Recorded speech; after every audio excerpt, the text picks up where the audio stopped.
Esse texto é muito interessante porque retrata uma situação em que Jesus está enfrentando, né, uma série de adversários, de pessoas que se opunham à sua pregação e pessoas muito conhecedoras das Escrituras, conhecedoras da lei, né? E que procuravam então provar Jesus, procuravam testar se realmente Jesus se encaixava no padrão da religião de Israel, se realmente ele conhecia da lei ou se ele simplesmente estava dando palpite. Uma coisa técnica, né? Mas é como se fossem advogados testando um outro advogado para ver se ele conhecia realmente a legislação do assunto ao qual ele se propunha a discutir. E Jesus, então, é perguntado sobre qual seria o maior dos mandamentos. Um escriba, um desses advogados, perguntou qual o principal de todos os mandamentos.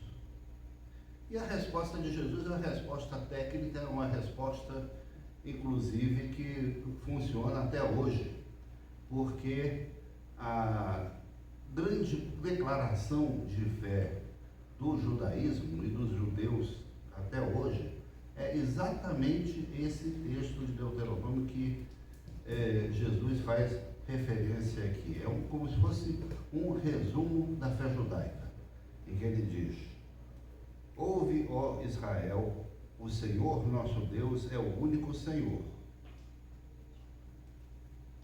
Isso é recitado em hebraico, né, pelos judeus do mundo inteiro. Tem um título, esse texto chama-se Shema. Shema, Israel, Adonai Eloheinu, Echad Elohei, né? Echad Adonai. Essa frase que situa Jesus como um judeu. Jesus era judeu. Se alguém tinha dúvida disso, a declaração que Jesus faz aqui o situa como um seguidor da religião judaica. A outra exigência, né, que teria é de ele ser filho de mãe judia. A mãe dele era judia. E ele foi circuncidado. Então ele era um judeu tecnicamente, absolutamente conforme os outros judeus que estavam ali interrogando. Mas ele lembra também de um outro preceito, de um outro texto que diz o seguinte: amarás, pois, o Senhor teu Deus de todo o teu coração, de toda a tua alma, de todo o teu entendimento, de toda a tua força. Então, aqui se situa uma relação com Deus de Israel que não é simplesmente uma relação técnica de reconhecimento, de adoração, mas uma relação de amor. Amor. Não é? Então, não basta acreditar em um Deus, não basta ter um Deus como referência, mas existe uma relação pessoal que diz assim: amarás teu Deus de todo o coração, de toda a tua alma, de todo o teu entendimento, de toda a tua força. Muito embora essa palavra coração que apareça aqui no Antigo Testamento, ela não tem o sentido que a gente atribui ao coração na nossa cultura, nos nossos conceitos. O nosso coração é um coração que vem lá da filosofia grega, o nosso coração é emocional, né? O nosso coração é mole, o nosso coração, enfim, né? Ele tem uma série de características que no linguajar do Antigo Testamento tem muito mais a ver com consciência. O coração das pessoas apontava mais para a consciência até para o conhecimento do que propriamente para o sentimento. Mas vamos admitir que a relação pessoal do adorador, do Deus de Israel, com esse Deus, era uma relação que o envolvia completamente, inclusive nas suas emoções, inclusive nos seus sentimentos, nas suas sensações. Era uma relação muito completa. E o segundo preceito que Jesus anuncia é aquele: amarás o teu próximo como a ti mesmo. Amarás o teu próximo como a ti mesmo, que também é um preceito do Antigo Testamento. Claro que a gente identifica essa declaração com a pessoa de Jesus Cristo, não é? No Antigo Testamento ela está presente também. Lá, inclusive, um pouquinho mais extensa, ela diz assim: odiarás o teu inimigo e amarás o teu próximo como a ti mesmo.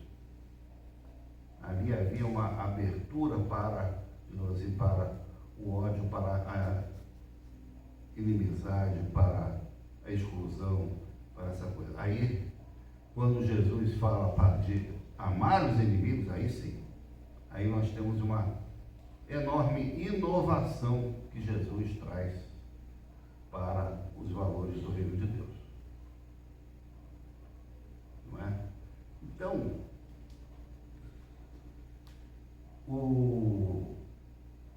a religião de Israel, no tempo de Jesus, vivia um complicado sistema de regulamentos, né? Quantos passos você podia dar no sábado, se você não podia encostar numa mulher que estivesse menstruada, não podia tocar num animal morto, porque senão você ficava impuro, aí tinha que passar tantas horas, ou tinha que se lavar em água limpa e passar até o dia seguinte sem... Enfim, milhões de preceitos, milhões de regrinhas para serem seguidas, né? Sem falar nos alimentos, né? Sem falar nas restrições alimentares, essa coisa toda. Mas Jesus não dá importância a nada disso. A grande importância que Jesus dá como verdadeiros mandamentos de Deus tinha a ver com a relação com Deus e a relação com o próximo. Os próprios 10 mandamentos já apontam para isso, já tem esse foco. Quando você tem 4 mandamentos que cobrem a relação do homem com Deus, não é? Não terás outros deuses diante de mim, não farás para ti imagens de escultura, não é? E os outros 6 mandamentos relacionados com a parte horizontal da nossa vida, né? As relações horizontais. Não matarás, não furtarás, não dirás falso testemunho, etc, etc. Não é?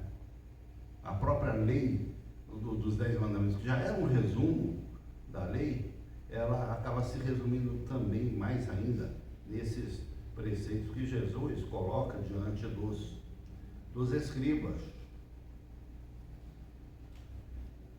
E os escribas então ficam encantados com essa capacidade de síntese que Jesus apresenta para eles. Em 2 frases ele resume tudo que era de mais importante no projeto de Deus para as pessoas, no projeto de Deus para o ser humano.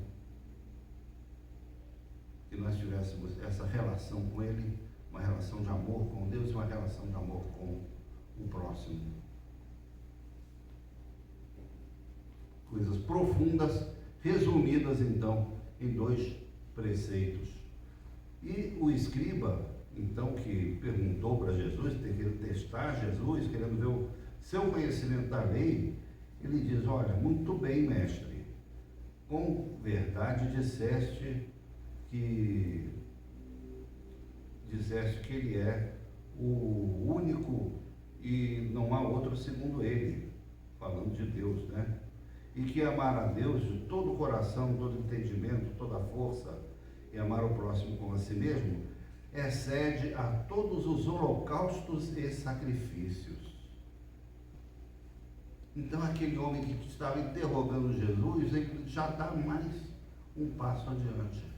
Porque a religião de Israel estava centrada no templo, e no templo então se praticava sacrifício de animais.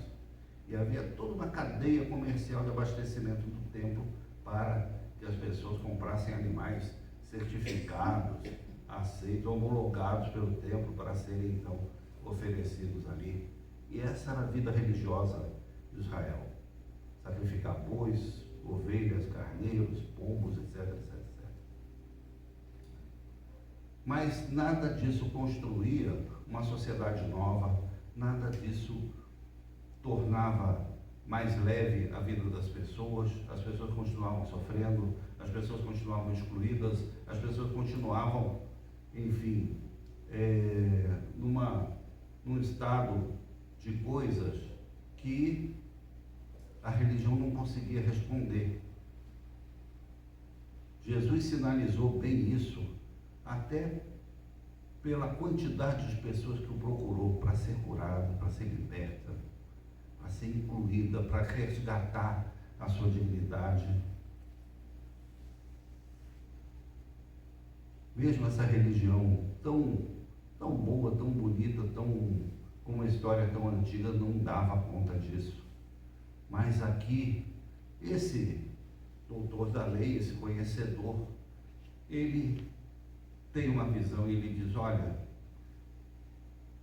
amar o teu próximo como a ti mesmo, amar a Deus sobre todas as coisas, isso supera todos os holocaustos, todos esses sistemas de sacrifício que as pessoas fazem simplesmente para acalmar as suas consciências.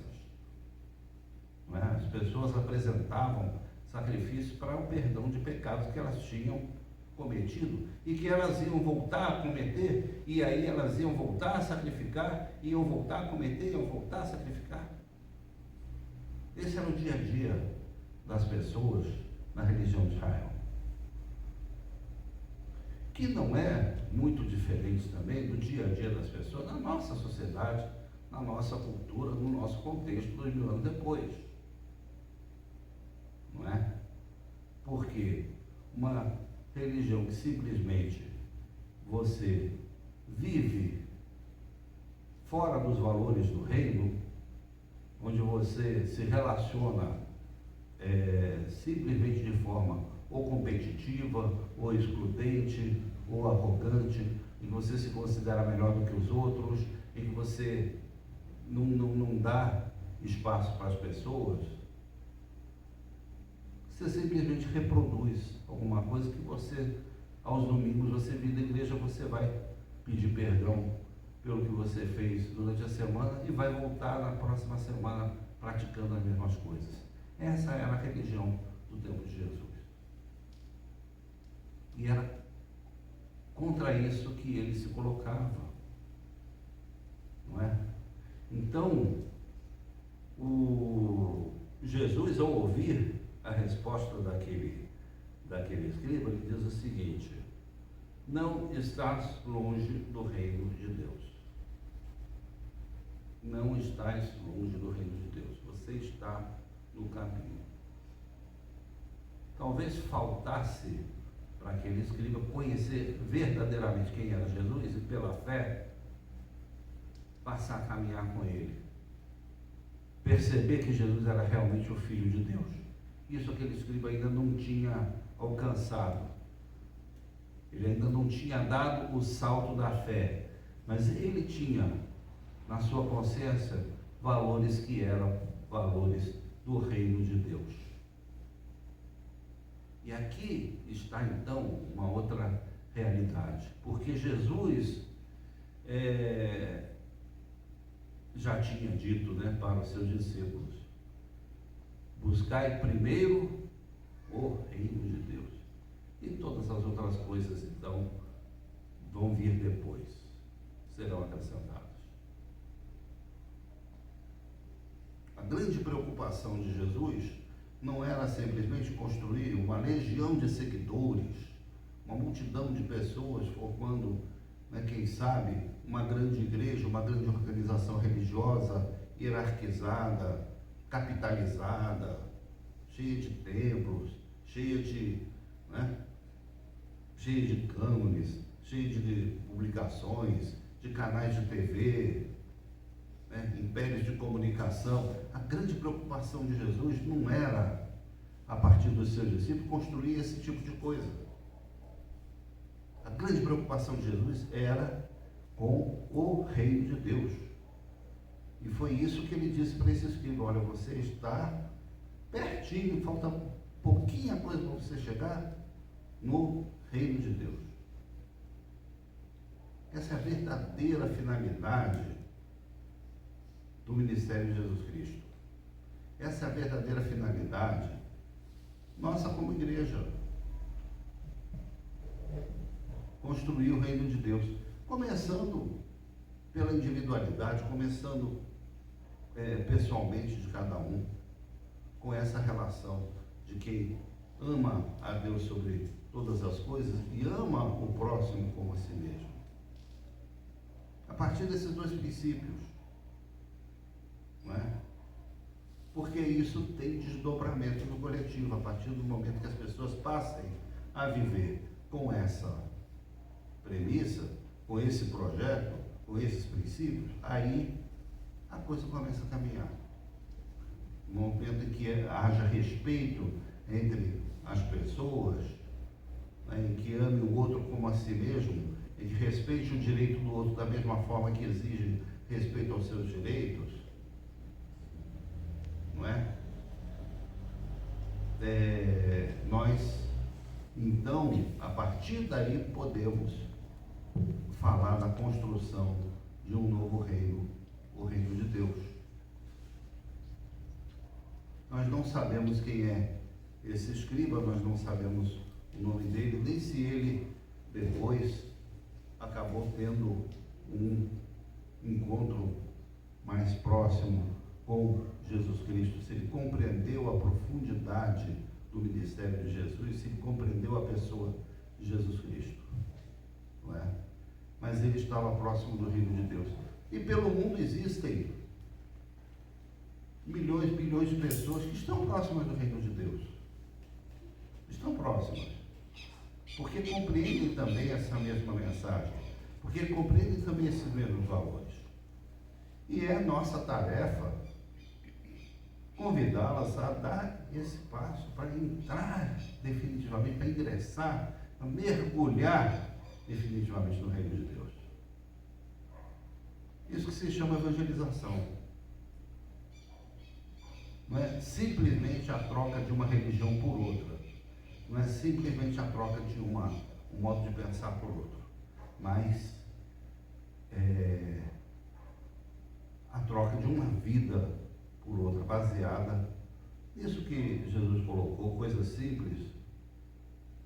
Para nós parece algo muito elaborado. Escrevemos manuais, né, de como evangelizar, de como converter pessoas.